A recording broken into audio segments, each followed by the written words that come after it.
বিসমিল্লাহির রহমানির রহিম। আজ 2 নং ডাহিয়া ইউনিয়নের 5 নং ওয়ার্ডের বড় আদিমপুর গ্রামের বাৎসরিক ইসলামিক মাহফিলের উদ্যোগে আজকের এই আয়োজন। দেখুন কত সুন্দর চরিমালার কুর্তি, অনেক ধরনের খেলনা, বাচ্চাদের জিনিস। আগামীকাল সকালে এখানে বউমেলার আয়োজন আছে।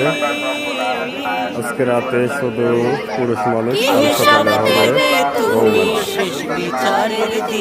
এখন আমার ছোট ভাই তানজির মেলা ঘুরে যাচ্ছে, সাথে রাকিব ভাই আছে। আসলে খুব সুন্দর পরিবেশটা এখানকার, ভালো সুন্দর একটা পট্টি দেখতেই পাচ্ছেন। লোকজন কেনাকাটা নিয়ে ব্যস্ত, সেই সাথে এইদিকে আছে আরো 2 জন। দোস্ত একটু এদিক তাকাও, আমার দোস্ত আছে। দোস্ত কি নিচ্ছ তুমি? ভাবির জন্য কিছু কেনাকাটা করো।